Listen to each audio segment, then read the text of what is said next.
We're gonna have to do it. Rest of the day. Sleeves and me. There? Think? Oh, now.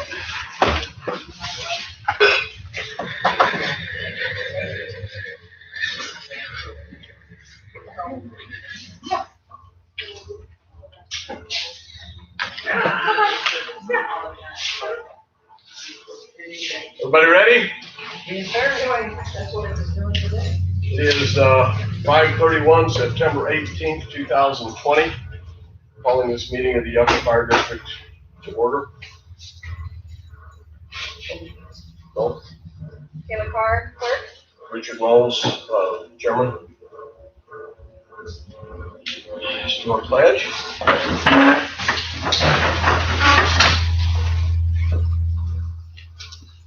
Lead the flag. Pledge allegiance to the flag of the United States of America and to the republic for which it stands, one nation, under God, indivisible, with liberty and justice for all. And the first item after the pledge was approval of the minutes for September 3rd, 2020, September 8th, 2020, September 10th, 2020. I gave you copies of the minutes. I've already read them. Okay. You want a motion? Okay.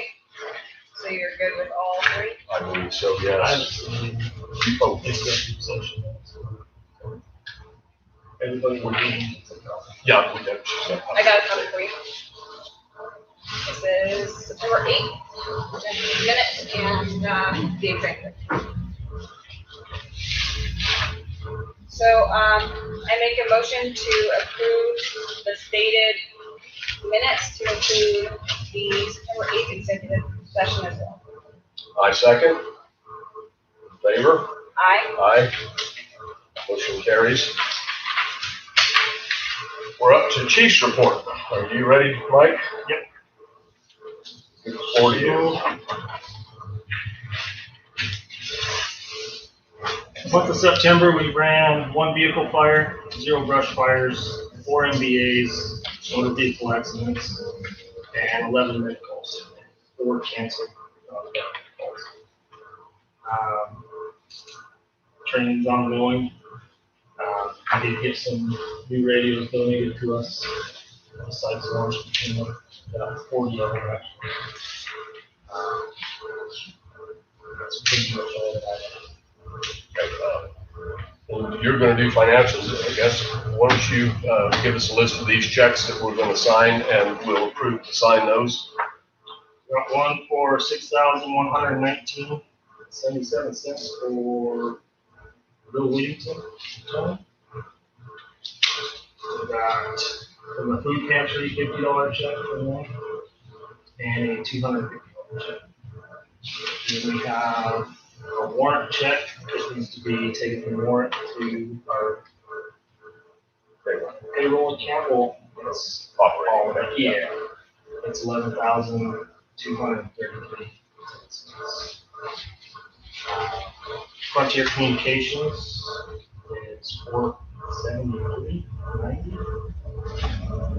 Unisource for Station 1 is $1,432. Unisource for Station 2 is $26.06. Sandy's Communications is $400. Kayla, do you want to look at these, or is that enough information for you? All the bills are on the back of it. So I make a motion that we approve these checks and sign them to be sent out. I second. All in favor? Aye. Aye. Motion carries. We'll sign those at the end of the meeting. That's going to change it here. Okay, and your financial update, we don't have anything other than that, Mike? You don't have payroll information or anything like that for us? Payroll was, Well, the amount we transfer is, but we, no, that's not all payroll, that's bills. oh, okay, all right. Payroll was 8,000 and change. Okay, yeah, I mean, I was just on that note, correct me if I'm wrong, but I might be, I'm going by what I added up. We have approximately a $170,000 budget for payroll, is that close? Okay, and we've been spending way more than that, and it looks like basically with that figure divided by 26 payrolls, which is close, we need to be at about a $6,500 payroll each week. And what can we do for that? I know it's tough. It's a tough question, Mike. I understand. But we got to figure out what to do. What do we do in that situation? We got X number of dollars, and that we got to work within it. We got to figure out a way to get into it. Look and see, but like I said, that's for airmen and And the eight. Okay, you said this payroll is going to be about 8,000. it's 8,000 with all the fees and all that. Okay, and is that a doable, continuable thing? That's We're not going to see 12 and however many thousands? Nope, because that was wildland plus. Okay. Okay, so we possibly could stay, Right around. we're still gonna have to find a couple $1,000s for a payroll, even that, somehow. We can try, I don't know. Okay, well, it's just something that it's gonna have to be figured out, so, all right, so, we got, the next agenda item is to vote to go into executive session for issues pertaining to payroll and employees, the like. Do I have a second? I second. All in favor? Aye. Aye, motion carries. So we're gonna run to the other room for a short time here. And Mike's gonna go with us and help us figure out what we got going on. This is it, right?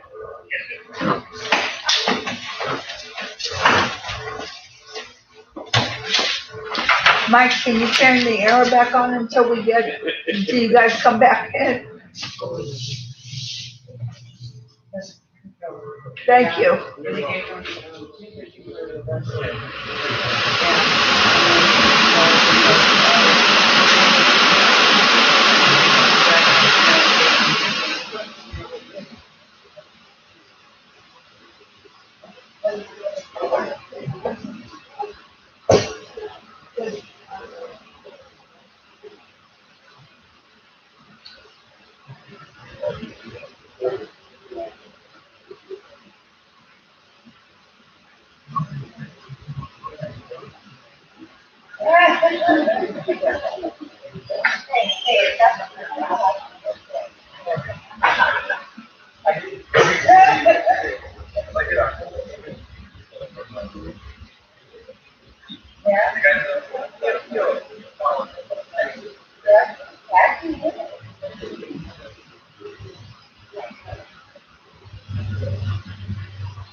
I told you, Gary, about that, yeah.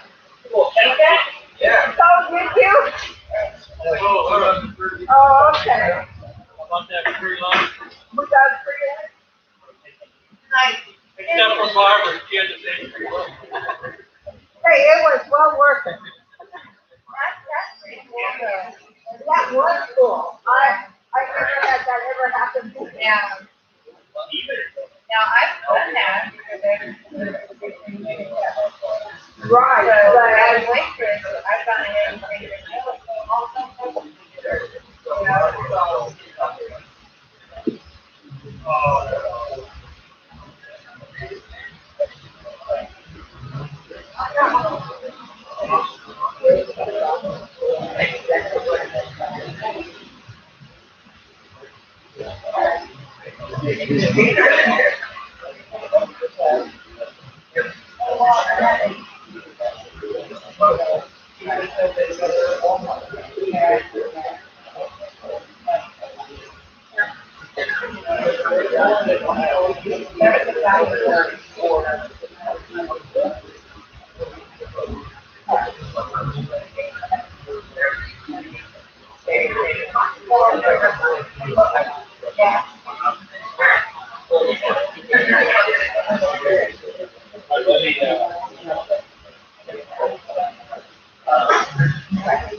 Oh, yeah, and there's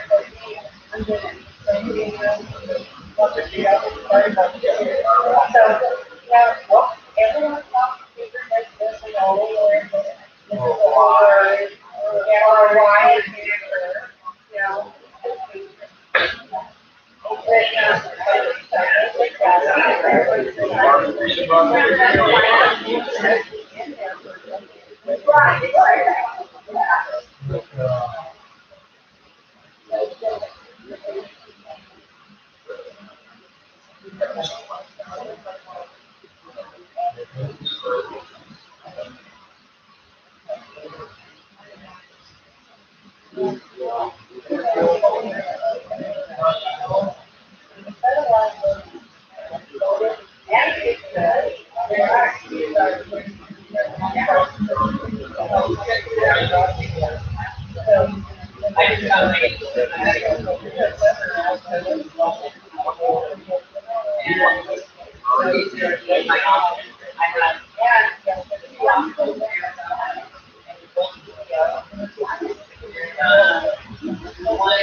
Just below 17.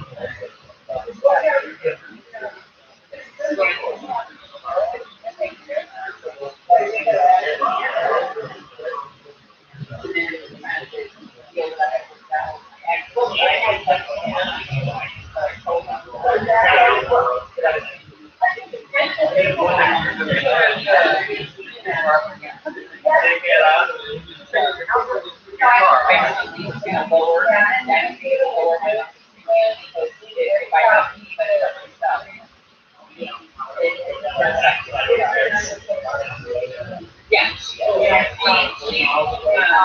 It's been hard to develop.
We were working on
Oh,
Okay, we're gonna reconvene the regular session at 5:54 PM.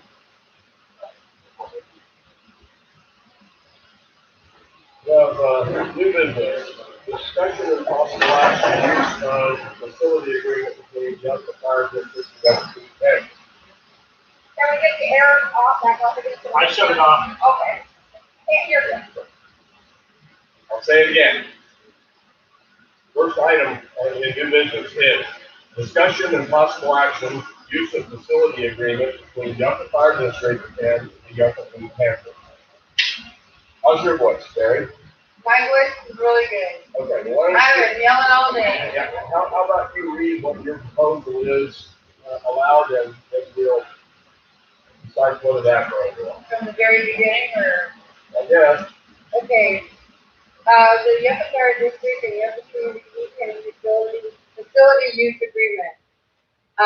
This facility use agreement is made and entered into on, and whatever date if they choose to do so, as a yearly agreement with an option to extend if needed between the Yucca Fire, District Board of Directors and the Yucca Community Food Pantry Board of Directors. The Yucca Fire District and the pantry are sometimes referred to as collectively as the parties. The Yucca Fire District Station Facility is located at 12349 South Frontage Road, Yucca, Arizona. For and in consideration of the following promises, covenants, conditions, Yucca Fire District and pantry hereby agree as follows. Use of facility. Yucca Fire District hereby permits the Yucca Community Food Pantry to use the following premises: the bays, bathrooms, cold storage areas of the fire station located at 12349 South Frontage Road, to include parking area located on the north side of the station, as well as the frontage road parking area for loading and unloading of donated product. Users shall use the facility for the following purpose: to accept shipment of donated goods and distribution of those goods to the community of Yucca, Arizona, and its surrounding areas, only and for no other purpose of providing food and donated goods free of cost. The Yucca Community Food Pantry acknowledges that the use of the facility is conditioned on the Yucca Community Food Pantry and the Fire District's execution of the agreement and the Yucca Community Pantry's payment of the required facility use fees. The Yucca Community Food Pantry acknowledges and understands that no binding or enforceable agreement regarding use of the facility shall exist until and unless 1. This agreement has been signed by the Yucca Fire District Board of Directors, Chairperson, and the Yucca Community Food Pantry Board of Directors President, and received by the Yucca Fire District. And 2, the Yucca Community Food Pantry has paid the required facility use fees due and payable no later than the 10th of each month. Date and time of use. The Yucca Community Food Pantry shall be permitted to use the facility every Friday between the hours of 8 a.m. to 6 p.m. during their normal food distribution time. If a holiday falls on a Friday, an alternate date with a minimum of a 48-hour notice will be provided. Occasionally, delivery of a special product will be delivered on a non-distribution day. Coordination will be made with the facility's appointed manager to accept this delivery and the time necessary to put away those items. Access and event time. The facility access and use must be within the time specified above. Date and times include individual organization preparation, decorating or rehearsal time, as well as time after the event to remove the decorations, the Yucca Community Food Pantry equipment, and other items. Deposit and facility use fee. The Yucca Community Food Pantry agrees to pay to Yucca Fire District $250 each month to cover costs of electrical usage of the pantry, plus an additional fee of $50 per month to cover partial costs of pest control. If either of the facility use fees stated is not timely received by the Yucca Fire District, this agreement shall be automatically void and the Yucca Community Food Pantry will have no right to use the facility.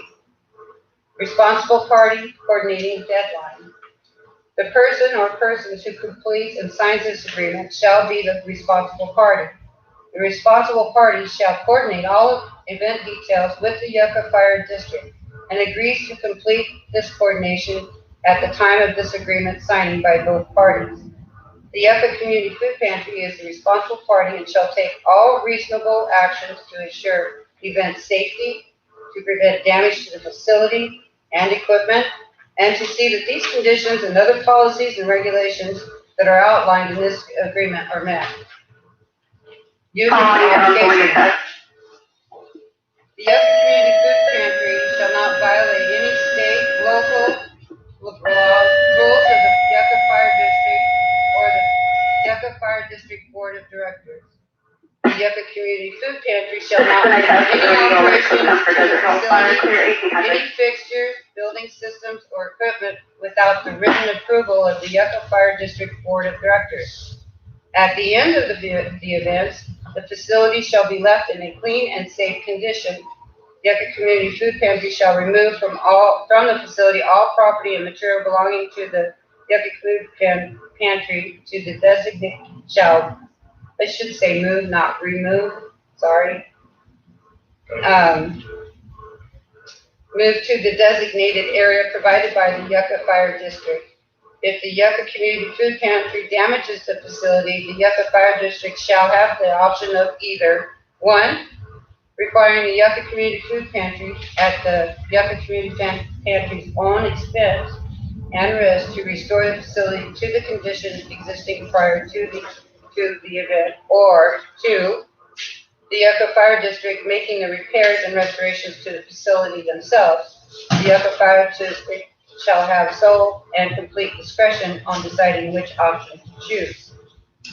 3, if the Yucca Fire District decides to make the repairs and restorations to the facility themselves, then the cost for the same shall be borne solely by the Yucca Community Food Pantry. The Yucca Community Food Pantry shall reimburse the fire district for any repairs or restoration necessary to repair the damages to the facility caused by the Yucca Community Food Pantry or the attendees of the event, no later than 30 days after the fire district presents to the Yucca Community Food Pantry a written statement or invoice reflecting the nature and the cost of the repairs. C, the Yucca Community Food Pantry shall exercise care in the use of the facility, the adjacent areas, and shall comply with the guidelines to reduce excessive wear or damage. User agrees to keep the facility and adjacent areas in a clean and orderly condition and to remove all waste material at the conclusion of each event, unless the Yucca Fire District agrees in writing. Specific limitations apply as to the use of tape, balloons, glitter, candles, markers, tacks, nails, other such materials, and signage. The Yucca Community Food Pantry should consult with the Yucca Fire District for a full overview of allowable decorations and signage items, etc., to appropriately accommodate the user's needs. Decorations and signage which cause damage or additional cleaning requirements will result in additional charges to the user. All decorations and outdoor/indoor directional signage must be removed by the user immediately following each event. Pantry's property. Neither the Yucca Fire District staff nor the Yucca Fire District Board of Directors ensure the personal property of the Yucca Community Food Pantry, the volunteers, agents, clients, guests, or attendees against damage or loss by any means. The Yucca Food Pantry assumes the risk of any such damage or loss. No assignment or subletting. This agreement is non-assignable and non-transferable. Right to enter. The Yucca Fire District reserves the right to enter and inspect the facility at any time for any purpose during the event. The Yucca Community Food Pantry shall follow all directives from the Yucca Fire District Board of Directors or their assignee. Indemnification and hold harmless. The Yucca Community Food Pantry shall hold harmless, defend, and indemnify the state of Arizona, the county of Mojave, the Yucca Fire District, their employees, officers, directors, volunteers, and agents collectively from and against any and all liability, loss, damage, expense, costs, including without limitation costs of the attorney fees and the fees of litigation of every nature arising out of or in connection with or relating to the Yucca Community Food Pantry's use of the facility or its failure to comply with any of its obligations contained within this agreement, except for such loss or damage which is caused by the sole negligence or willful misconduct of the Yucca Fire District. Insurance requirements. And this we got signed effective yesterday. We did have our GNL and our DNO. You guys should have a copy of that. Or you will have a copy of that. My agent is sending that. Insurance requirements. The Yucca Community Food Pantry shall produce and maintain for the duration of the event period insurance against claims for injuries to persons or damages to property which may arise from or in connection with the use of facilities and the activities of the user, guests, agents, clients, representatives, employees, volunteers, or subcontractors. The cost of such insurance shall be borne by the Yucca Community Food Pantry. No liquor on premises. There is to be no use and/or sale of liquor on these premises. No weapons, firearms. All weapons and firearms are strictly prohibited at the facility and on these premises. Reassignment of facilities. Should a facility become unavailable to an emergency, the Yucca Fire District reserves the right to reassign the Yucca Community Food Pantry to another facility or area within the Yucca Community Food Pantry's operational boundaries. Termination, cancellation. This agreement to use the facility is granted subject to observance of regulations. The Yucca Fire District Board of Directors may revoke this agreement upon the Yucca Community Pantry's failure to timely comply with any pre-event requirement for any violation or use of conditions or regulations required by the Yucca Fire District or governmental agency, or at any time for misrepresentation. The Yucca Fire District may terminate at any time the agreement within a written 90-day notice, whereas the Yucca Community Food Pantry may terminate or cancel this agreement at any time with no penalties with a written 30-day notice. Modification of this agreement. This agreement contains the entire agreement, and any modification, changes, or amendments to this agreement and must be made in written and signed by all the parties to this agreement. Acceptance of terms. I have read and understood the above terms and conditions and agreed to abide by these terms and conditions.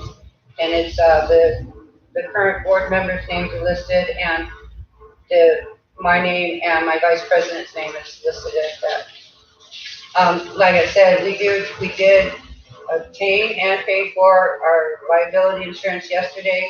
Our agent is trying to get us quickly our claim so that I can provide that information to you. But it's a general liability of $1 million with a $2 million cap per occurrence, and also the directors and officers, and also third parties. So if an individual does come up, get hurt like Karen Heisterman did, it would take care of that. And we didn't put in the other events, fundraising events, because I figured that's something separate that we coordinate. It's a different thing, you know? Separately. Yeah. You got any questions for Kevin?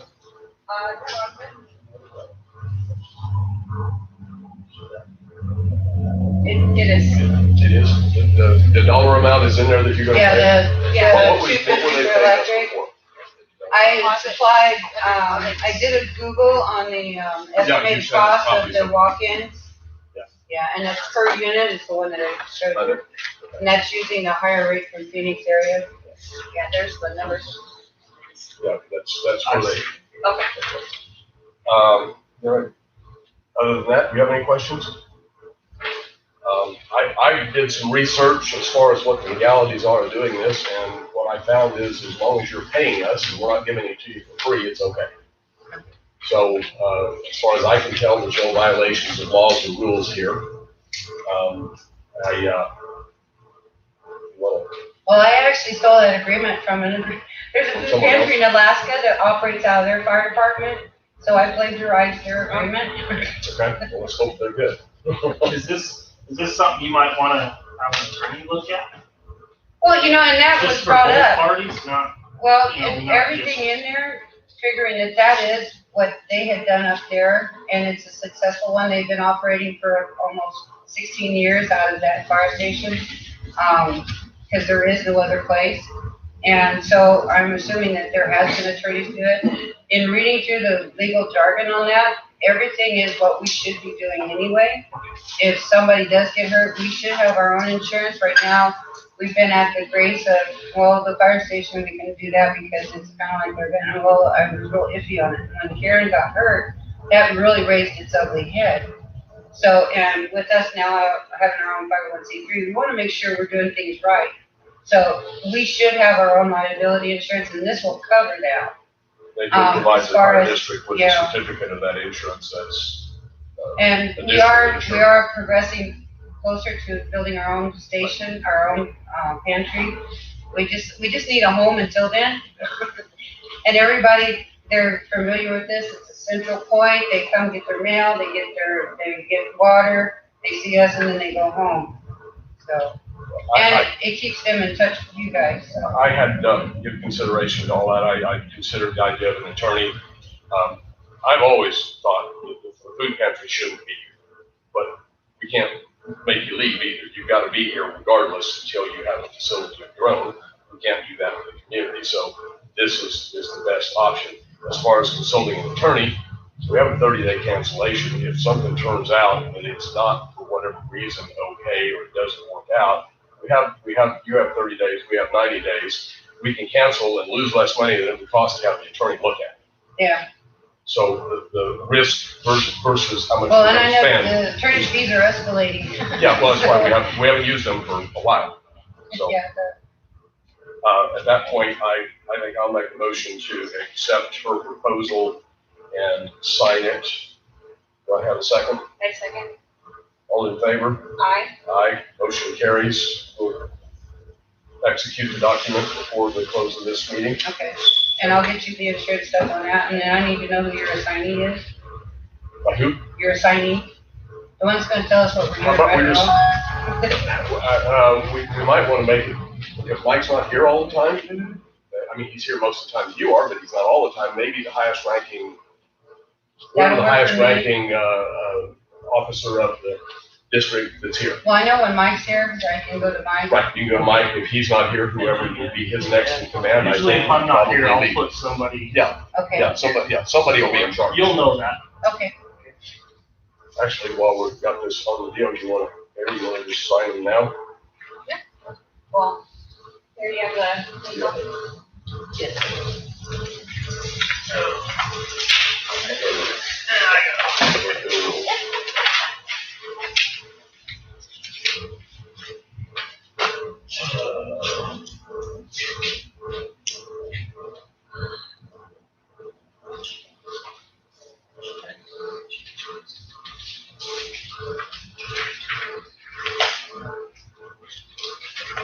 You guys take the first page.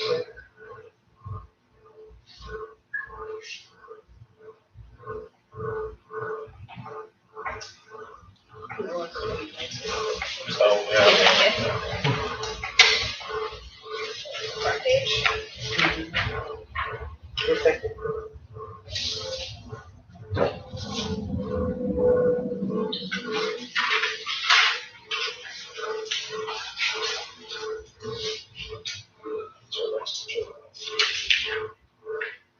You wanna make the copies and you can just have the little copy.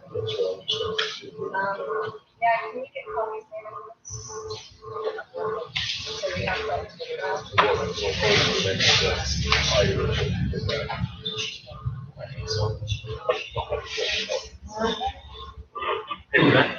Brett?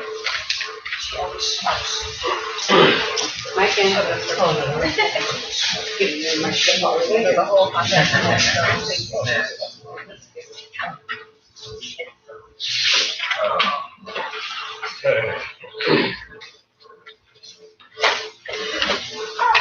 Okay, our next item, discussion and possible action. Records management, board access, documents, storage of records, filing procedures, and proper destruction of documents. Let Taylor take this one. Okay, I didn't see any, Mike, I didn't see any, let's see, policy on destruction of documents or, It's in the ARS. Yeah, there's a whole section on well, in the fire department, in your red book. well, I know the red book, Yeah.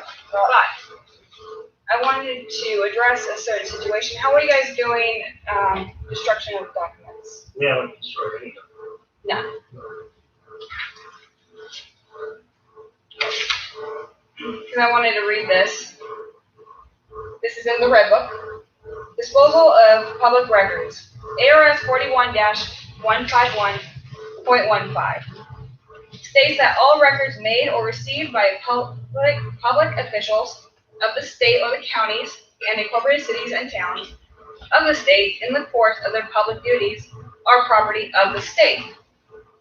It goes on to say the record shall not be destroyed or disposed unless the Arizona State Library Archives and Public Records has determined that the records have no further administrative, legal, fiscal, research, or other value. Pursuant to ARS 38-421, destruction of public records by a public officer without authorization is a Class 4 felony. By a person other than a public officer is a Class 6 felony. Stealing, mutilating, defacing, altering, falsifying, removing, or secreting of public records is also felony offenses per ARS 38-421. Okay? And the authority to give such, who's in charge, letting us know, is the Arizona State Library Archives and Public Records. They also are there to educate the department and anyone who's asking on how to properly destruct documents and maintain records. They also have these things, and we also have some copies. These are retention schedules for destruction of documents and how long we're supposed to retain every document, and they're there for a long time. Financial records, firefighting records, prevention records, emergency services management. Admin is the longest. And most of them need to stay here within years. Okay? Again, this is through the Arizona State Library Archives and Public Records. Now, before any document can be removed, disposed of, destroyed, you must send out,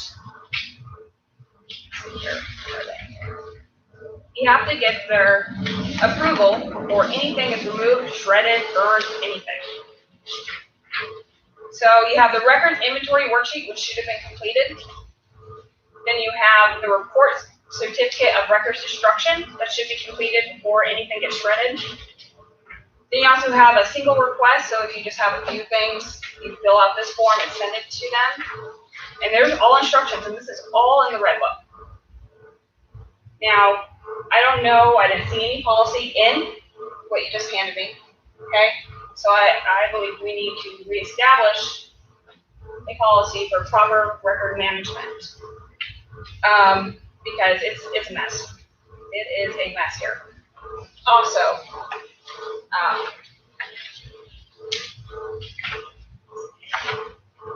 they also have a standard for digital imaging and voice recordings. They also have storage pricing if we wanted to use them as storage, because most records have to remain active for so many years, and then they move into an inactive file. Okay, and then from there, they're the ones who give us the okay on destroying or removing documents. Now also, things like medical records, stuff like that, they're all supposed to be here in files. They even recommend that the medical files for employees should be kept separate from the personnel files as well. Okay, this is all red book. Okay, so nothing should be shredded or anything without their approval. And that's kind of a problem. I don't know where you're coming up with, we're shredding and getting rid of stuff. I'm just saying, I'm just telling you, nobody's doing it, so I don't know where you're coming up with this stuff. What, trying to figure out a record management program? No. We do have some issues with records we can't find. Absolutely, and that's why I brought them up. Yeah, so now she's just gonna throw this stuff in my face. I'm not throwing anything in your face. I'm reading the statute and the red book that you told me to read. Okay, I'm not coming at you, Mike, for any reason. I'm saying that there was a lot of things missing, and that means people were doing things inappropriately. We need to fix it. We're on the same side here, Mike. Let's fix the problem. So. Early on in your meeting there, did I hear you say something about they have a training shop or workshop or something? The Arizona State Library Archives and Public Records, the Record Management Division, so will also assist. They have phone numbers listed here. They do education. They will help us figure things out. What's the best way to initiate it? Because they recommended that we would do inventory sheet of records before we move forward. So it's possible that someone could contact them and maybe they could help us. I understand it's in the red book, but it kind of needs to be filtered into our district. Right. Just because it's in the red book doesn't mean we're doing it. That's Right. kind of an ongoing thing forever. Right. And the red book, honestly, is not law. It's, like they've explained that to me many times. It is a guideline. It has places where it refers to the statutes or the law, but it is not the law. So But the fact that there's, it's in there kind of indicates that we need to have our own version of that policy. they do have the ARSs listed here in the red book for future references. But again, the Arizona State Library is a good resource for us to try to fix our record management. So with that, what, do you have a direction, Kayla, that you think we should move towards? Well, I would like to do a little more research because I just got all this. Yes. So I'd like to do a little more research before I make a actual motion on that. But we do need to address the board access. Right. And according to the bylaws,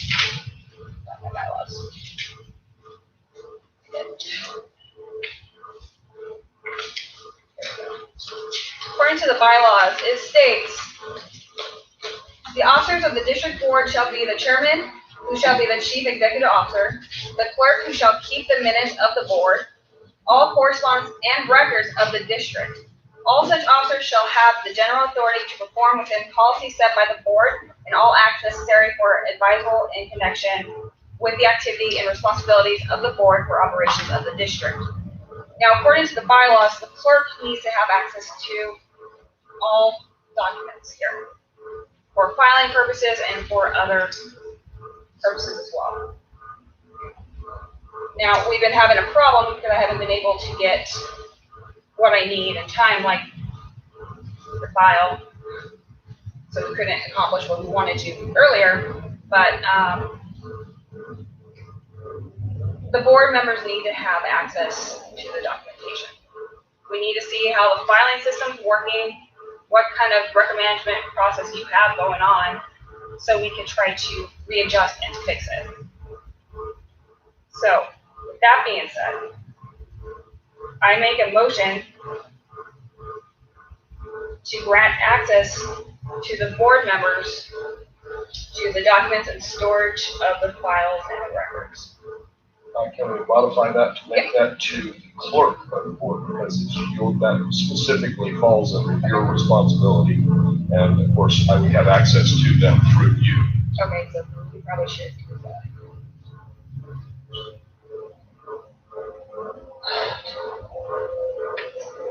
I make a motion to grant the clerk of the board access to all documents needed to readjust the record management system and try to get our documents in order. I'm trying to see them.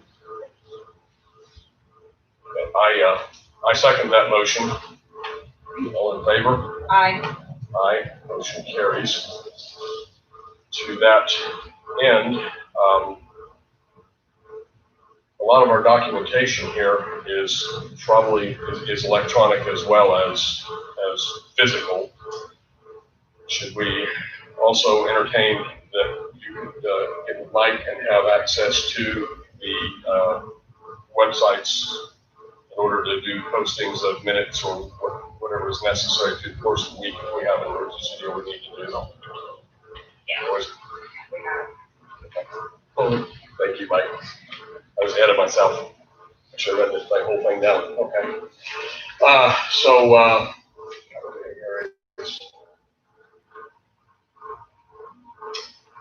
Well, we already jumped to 12 because I jumped over a line. Let's go ahead and address that, and we'll go back to 10. Okay, you want to do a motion to do that? Yeah. Make a motion that we flip the two, number 10, we don't have an 11, so number 10 to 12. So we'll be discussing number 12 to be congruent with number 9. A second? All in favor? Aye. Aye, motion carries. So, number 12 is board members' access to the Yucca Fire District website and social media sites.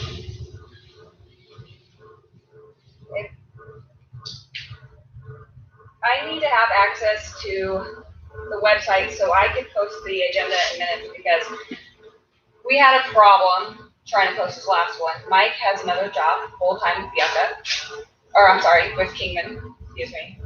And it's hard for us to get the agendas and minutes posted to the website when he's not here and there's no one else that has actual access. So I need to have access to the site so I'm able to post the agendas and the minutes and to keep the social media sites updated with upcoming events and the agendas and minutes as well. I can post them to both the social media site and to the fire district website.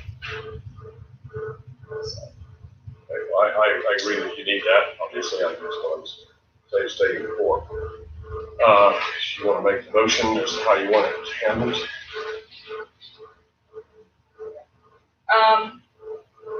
Let's see how, okay. I motion to sit down with Mike Smith when he has time to gain access to the Yucca Fire District websites and social media sites so I'm able to update it when he's unavailable. I second. All in favor? Aye. Aye, motion carries. Well, let's jump back up to the 10 that we jumped over. Discussion and possible action, Golden Valley Fire Department coming to help Yucca Fire Department get Yucca Fire Department financial support. Golden Valley, I don't know if you folks were, who of you was here the other day, but Golden Valley has come in alongside Rural Metro's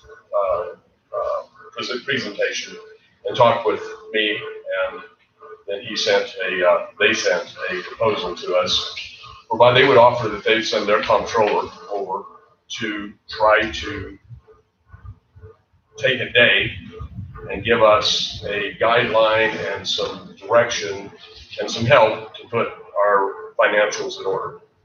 We have a QuickBooks program that is on the computers that has no data in it because it's not been done. They can probably help do that. The people at Golden Valley are, I think, in my opinion, pretty confident in what they're doing. They're succeeding fairly well. So their offer was to come in, spend 1, maybe 2 days, go over everything, tell us, okay, we can help you, or it's too far gone, we can't. And that was their words exactly.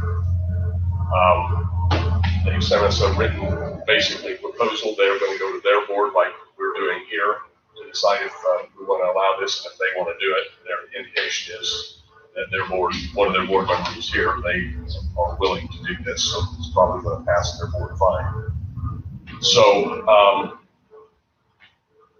they are going to charge us a fee. It's not horrendous by any means. It's an hourly rate. If I remember right, it was something in the neighborhood of $30 an hour for the 2 people to come over here and do is that what it was? It was 34. 30 and change, yes.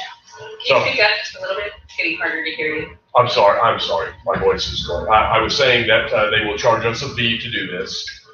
It's, in my opinion, reasonable. They are going to send 2 people over here at a time, and it was somewhere, it was paid us at $34 and change per hour to try to give us some help. It's cheaper than a CPA, and they can offer that they have a CPA that they work with that will, what do you want to call it? What do they call it? That will approve or go over what the work that they do in the end and sign off on it as a CPA, which we have to have done by law anyway. So that being said, I make a motion that we accept their offer for a couple of days to assess our situation and see if they can further help us or if they can't. I second the motion. All in favor? Aye. Aye. Motion carries.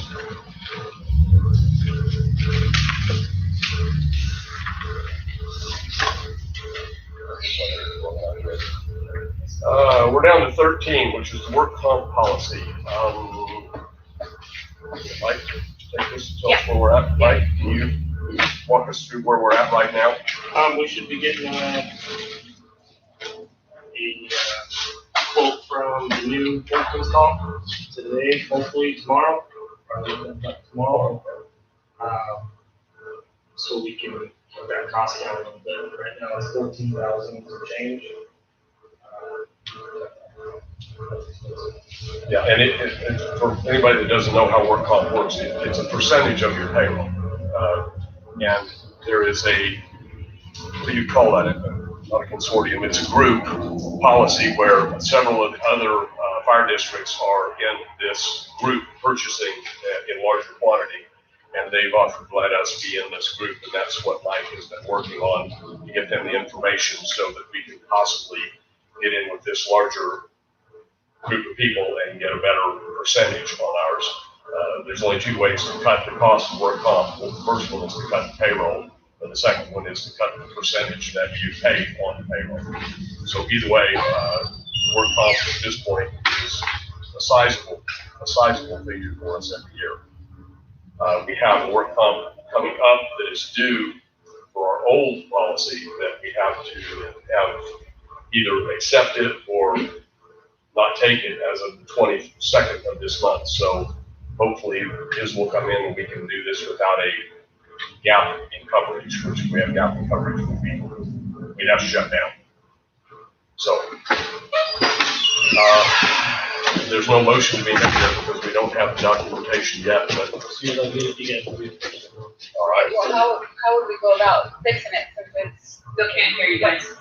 how would we go about fixing it if it's due on the 22nd, but we don't have another meeting? We're gonna have to have an emergency meeting. The 22nd, maybe we can just schedule a meeting for the 21st and get it agendized.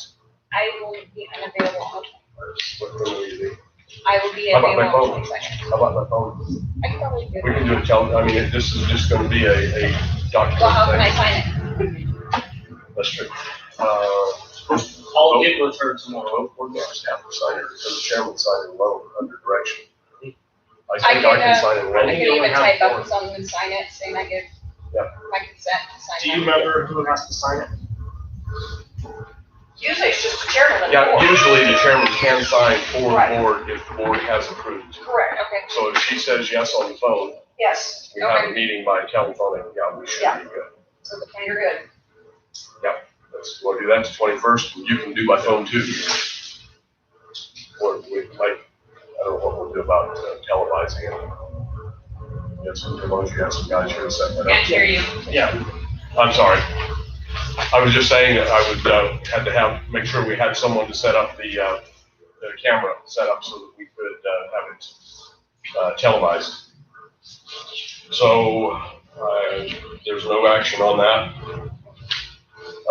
Yucca, number 14, discussion and possible action, Yucca Fire District's insurance policy. There isn't a lot we can really do right now. I was under the impression that it was coming to do a lot sooner than it was from the documents I've been sent by the insurance agent. Turns out it's not due until in November. We will have to have some discussion about the coverages we have and why we have some of them. I'm also going to look at the other insurance ones. It is, I'm yes. sorry, Mike, I couldn't hear anything. I said I'm gonna look at other insurance companies also Oh. in the meantime, see if we can cut that down, because that's pretty expensive. I mean, the last year's policy was $16,000, am I right? So, I mean, Try the Farm Bureau. Yeah, The Farm Bureau has got excellent policies. They're branching out to government agencies as well as not only farms and ranches anymore. There is a Farm Bureau agent in Kingman, there's First several. Kingman and Tucson. Okay, so, there'll be no action on that. No. Old business. Discussion possible action, fingerprinting and background checks. You want to Mike, tell us where we're at? Yes. So Okay, I Mike. got 3 more, your 2, and then 1 or 2 more employees that I gotta catch up with. I have planned with. So I'm gonna send it all at once, so that the change we send it in. We're gonna do that. Okay. Now, is that including all your volunteers That's and everybody? Okay. Everybody. Okay, that's gonna require no action at this time.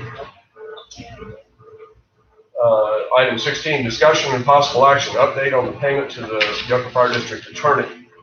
Mike provided me with a check now that we are able to have signers on the warrant account again, to sign the check for our attorney's discounted fees that he offered us.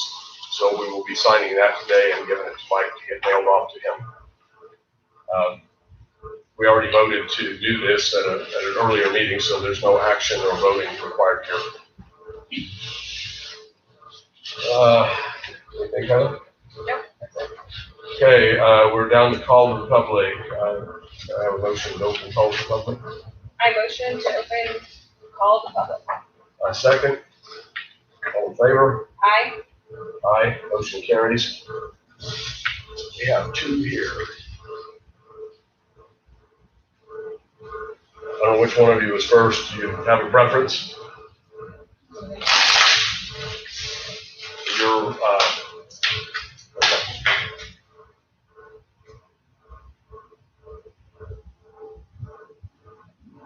Okay.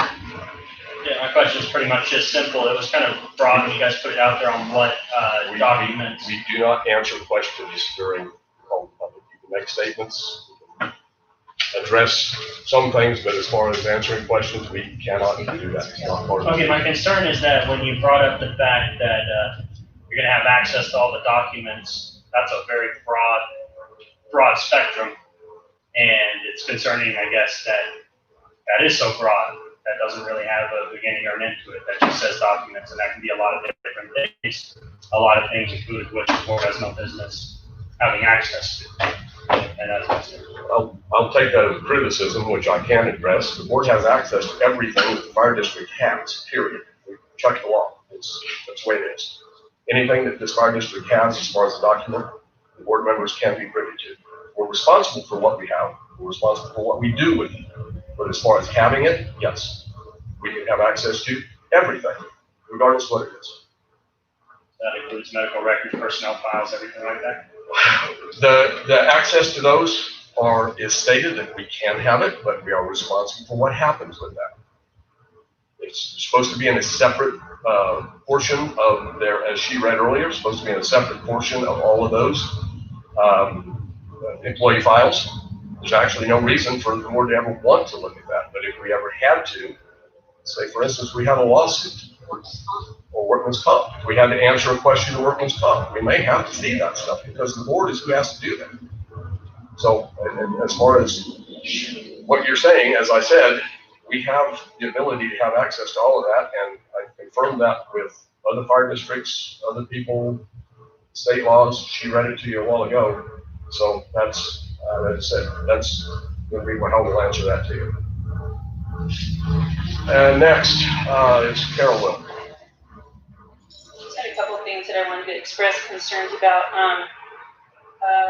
First one is I have a concern regarding the status of the open board position.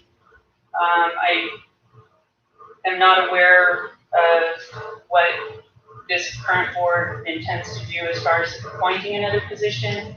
I know that there's an election coming up. There's people who are listed on that election.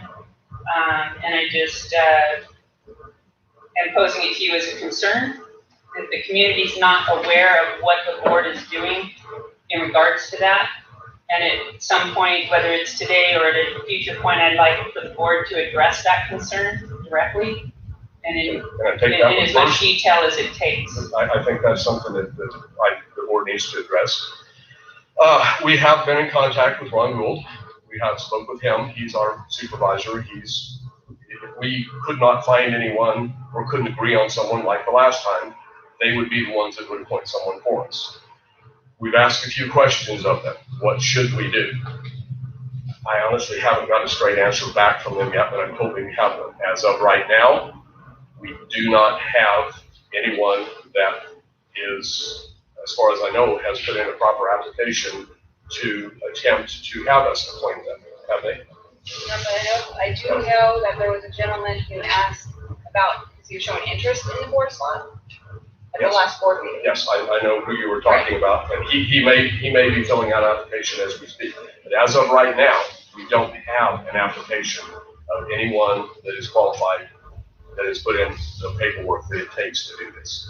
So if you know anybody that's interested, please have them come forward so that we can try to get another board member on here. They will be short-lived because the position that they would fill is up for the election in November. So it's a short period of time. The indication I get from the Board of Supervisors is that they're really not interested in trying to help us appoint anyone. If we come up with someone, fine, but they're not going to do anything at this point to appoint anyone for us or find anyone for us. They're going to wait for the election. And we have two people, as far as I know, on the ballot, Kayla and Errol Murphy. Honestly, if there is an election where they, let's say Kayla won, I don't even know for sure what would happen. I was informed that since I'm in a 2-year seat, if I won the election, I was in a 4-year seat and we would still have a vacancy. I would just have to resign from this seat and accept formally. Yeah, so then we'd be in the same position we are right now. We'd have to go and get something. So again, we've been honestly putting out little fires, and I would love to have somebody else on the board with us, but we've got to get the applicants in. I think it serves the community best. I would love to have 5 board members, to be And honest. I would hope that the board would make that a priority in the best interest of the community. Also, I would like to express a concern to the board regarding the budget, specifically to legal matters.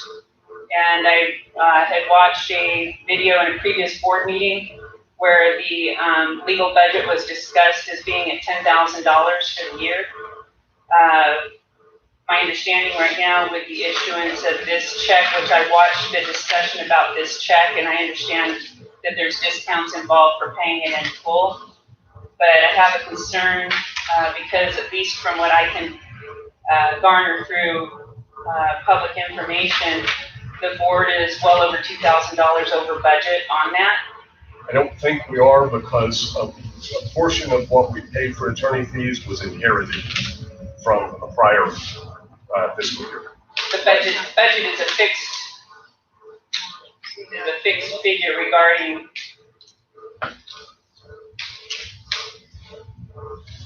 I'll just finish up with that. My concern is that because of the board's lack of experience and lack of knowledge in a lot of the various areas that they should be well informed about, that they're overriding the budget and they're relying more heavily on the lawyer to advise them. And so I would just like to make sure that the board is aware, that the community is aware that the spending in that regard is it's over budget. Yeah, And I think that the board should take responsibility in for that overage and do what they need to do to educate themselves so that they do not have to rely unnecessarily on the attorney because they're well versed in what their responsibilities are. Point well taken. And to address that, many thousands of dollars, probably about 3,000, I can't tell you for sure, but it's about that, was spent trying to educate the previous person who was doing the agendas to get them to do agendas that were legal. We had documents from, and I spoke out and I misspoke and I said that it was, I got information from the Attorney General's office when I actually got it from the Ombudsman, which is still an authority on open meeting laws. I said the wrong thing and I caught hell for that. But point being, they sent me a letter back saying that we would be severely in trouble if we moved on with that meeting. I could not get anyone to go and fix the agenda to make it legal. Ended up going to the attorney to get it done. And then in order to work through the problems we had here, we had to have him physically come here, which cost us a crap load of money. But it was necessary to try to put things in order where we would not be breaking open meeting laws and agenda items that were illegal. It had to be done. We haven't spent hardly anything on the attorney recently. I mean, Did you define recently? Since Taylor was on board, I have spoken to the attorney one time for 5 minutes. So we're cutting it back. And I'm not sure, I would have to address this in a different fashion. Because this agenda, or this budget starts July, correct? Okay, so with $12,000 on the budget from July, we spent some of our budget. We have not spent all of this. Many thousands of dollars that was from spray systems that we paid for what happened with Kathy Jenkins. I'm just I'm bringing this concerned up too. as a matter of concern. Yes. Because you obviously have challenged the chief in cutting his budget, his payroll Yeah. budget. And we have to do all of it. Yeah. there's kind of a bare bones that he can only go down to in regards to that. And I'm not comfortable with the fact that his feet are getting held to the fire yet. Who's holding the board accountable for the money that they're creating, the cost that they're creating in Again, constant legal consultation? legal fees have shut off. Deal with Terry. I researched it myself to be sure that we was legal in doing what she did without spending $1,000 with an attorney to have him review the document. It wasn't necessary on this one, and as I explained, the cost of the attorney would be more than we was going to get from him in several months. So that's why we didn't. So we are working on not using the attorney every time we turn around. In regards to that, when you talked about the problems that you attributed to Marilyn, the previous chairman, and the preparation of the agenda and so forth, who's overseeing you when is it Kayla that would oversee you when you prepare the agenda, or you mislabel it as a special session when it's, Again, ma'am, or a regular board meeting when I'm it's not actually a stating that special we're perfect, session? but those things are things that don't require an attorney or are not going to get us in very much trouble. It's a Well, you work in said progress. that you had consulted with the attorney because of mistakes that Marilyn made, but I've seen Grave. mistakes in the paperwork. The statement Also. from the ombudsman was grave errors. Are you grave able errors or on- allowed to disclose those mistakes? those It was grave mistakes? it was all tied to executive session items that were not legally able to be used in the executive session, and then mislabeling them with the incorrect Arizona statutes. Lastly, this is also a concern for the budget.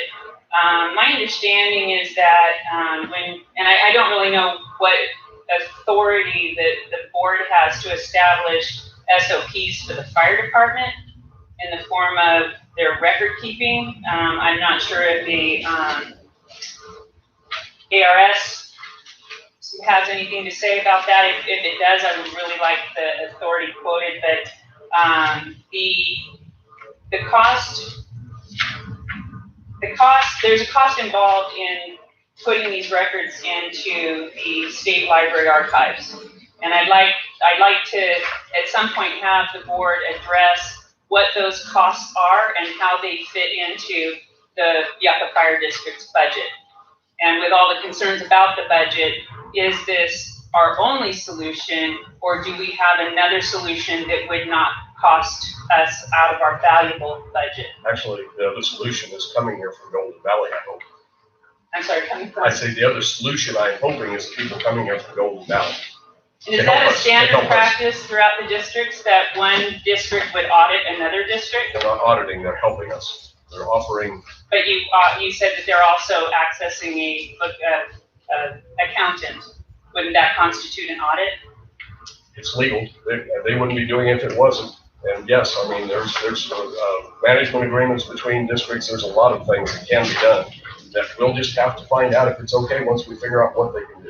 And- But that's and- what we've decided to do, so that's what we're going to do. Is there anything that you can offer to the community that can help reassure us that this board, what appears to be at this point a lot of self-serving voting and passing of motions, because there's not a dissenting party. It's been all, very. Well, as I said, I don't know how the community feels. we're but- the board. You can't now. interrupt her, We're the that's board. violated She's the had way open more than meeting her 3 minutes already, so I've entertained her. Okay.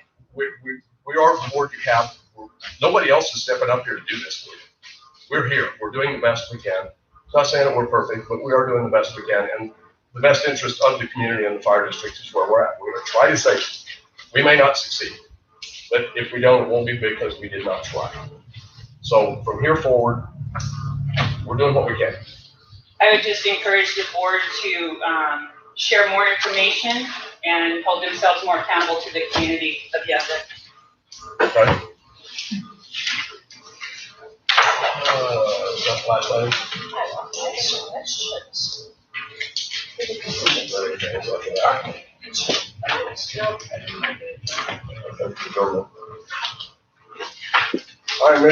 I make a motion that we adjourn this session of the Yucca Fire District Board meeting at 6:50 PM. I second the motion. All in favor? Aye. Aye. Motion carries. Thank you all.